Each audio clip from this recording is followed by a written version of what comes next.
violence hotline, we should have one that doesn't ring at the police department. We should have a domestic violence hotline. Domestic violence is something that's part of all of our communities, not just one community or another one. But if you have to call the police in order to get help, and you're concerned about what that interaction means and what that's like, I learned from the child protection system that oftentimes city services are not made available because people are afraid to use them. And that's not the city that I want. It's not the city I want to live in. And so I've been part of changing that. And so I'm changing that with the domestic violence hotline. There'll be a separate hotline that's for anyone to call, and it doesn't ring at the police department. And so that will go into effect in this coming year. I think that certainly that where we go from here as a city and the things that we have to do, we have to keep our city affordable. I have really led and promised everyone that, you know, I did not support the anti-Walmart bill. But what I did say is we need to raise the wages of every DC resident, not just residents that work at particular retail stores. It should be everyone. So when I came out with the first bill at $10.25 an hour, you know, give people a greater, they can keep more of their money by raising the standard deduction for income tax and then indexing it. I got 9 council members to co-introduce, and as Teddy knows, co-introduce is a lot better than just co-sponsoring. It means their names on the bill.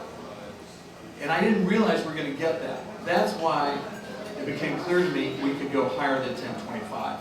Getting up to $11.50 and then challenging the surrounding counties to do the same is a good thing. It's a great thing, and we have a veto-proof bill, and I'm very proud of that. And it's going to be indexed, so we don't have to keep revisiting it. And when the cost of living goes up, your wages go up. I'm very proud of that, and it's something again that will make us a stronger and better city. The other thing that under my committee that I've recently done is that we're going to decriminalize having small amounts of marijuana. Now, the reason that we're doing that is that we have found that 90% of the people that get busted for having a small amount of marijuana are minorities. But you can't tell me that 90% of those that smoke marijuana in DC are only minorities. I mean, we've got 7 universities, we've got, you know, a mixed city, but the fact is that when you get busted for having a small amount of marijuana, that means that you're not going to be able to work on a construction site. You're not going to be able to get a commercial driver's license. It can affect your housing. It begins to disassociate and disconnect people from our economic society. And what we've learned, it doesn't decrease the use of marijuana whatsoever. So we're going to decriminalize that here in the District of Columbia. I've got 10 council members that are voting for it, and we're going to get that done in the next month or so.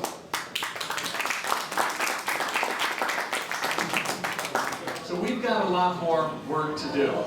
To have a progressive city, I'm running, and I won't go too far in the mayor's race, but I will just say that it's very important to me to be a progressive Democrat. And what that means as a progressive Democrat, that means that we move quickly, we don't go for incrementalism. What we do is if something's wrong, we fix it.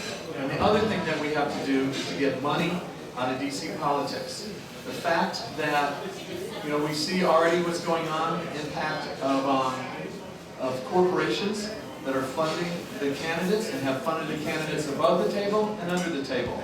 That the only way that I can make the statement to say that I think that's wrong, I'm going to run completely without corporate dollars, and that every contribution to me will have someone's name on it. So it'll be transparent. You will know who contributed to my campaign. But what we've got to get to, I believe, is a publicly financed election system, campaign system, and that way that it's a level playing field. And certainly, when you're the incumbent, it's a lot easier to shake down the developers and all the corporate folks when their stuff is coming through you as a council. And as you know, we vote on every contract that's $1 million or more. So if I call a contractor who's got a contract coming through the council, how does he not do more? So I think we're going to clean this up. We've certainly had an unprecedented problem with our elected government.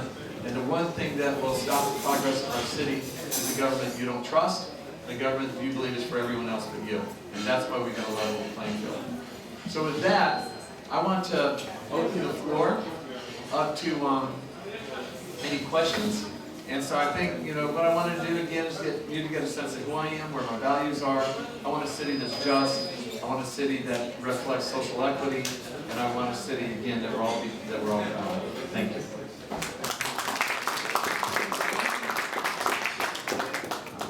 Good evening, everyone. My name is Oscar Lasso. I am a DC Latino Caucus member.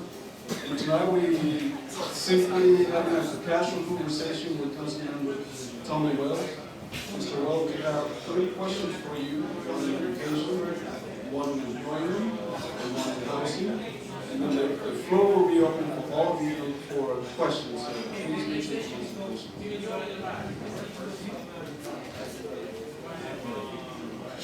Our first question is on housing. What will you do to encourage more family-oriented, low-income housing in the city? Rental costs for market rate houses are beyond the reach of many Latinos.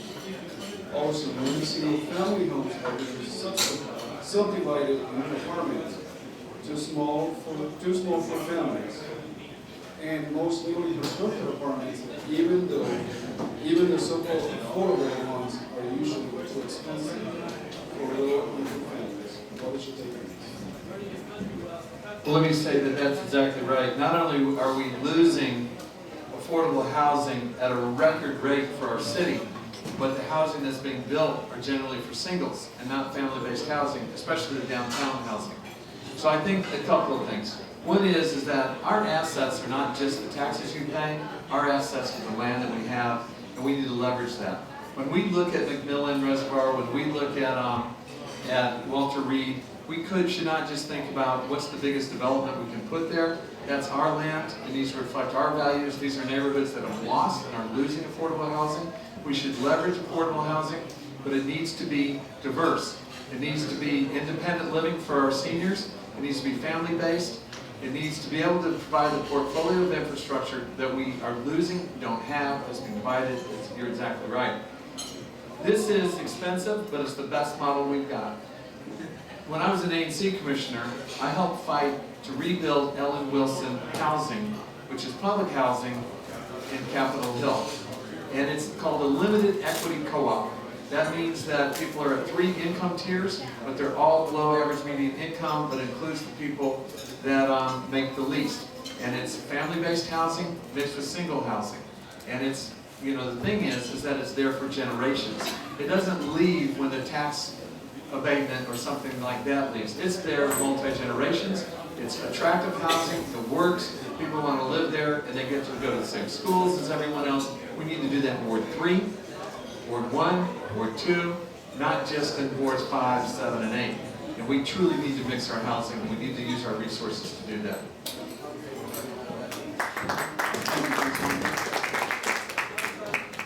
So I want you to keep formulating your questions for, when you have the time to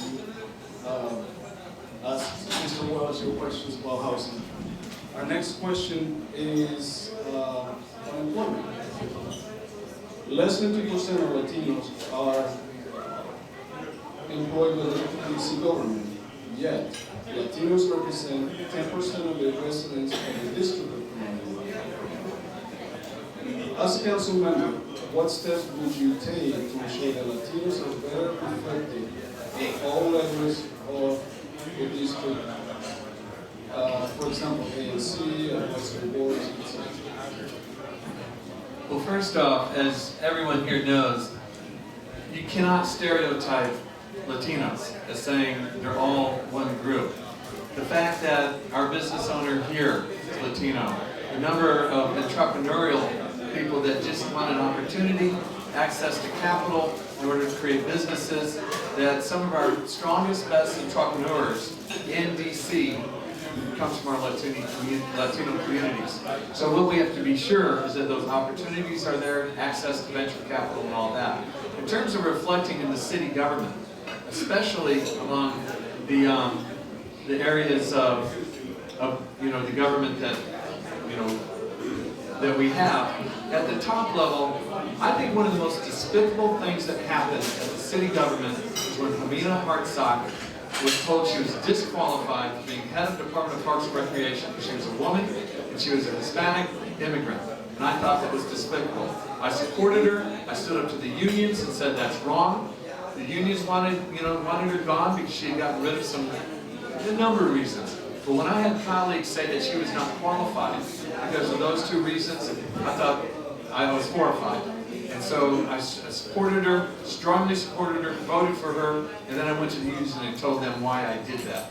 And so I think that at the top level, that we should have government that reflects the city that's governed. And everyone should have opportunity, and certainly in the boards and commissions, there's got to be an intentional effort. There's not a good old boy network. It's not just who, pay for your campaigns. It's about the people. I'd rather be answerable to the construction workers than the construction companies.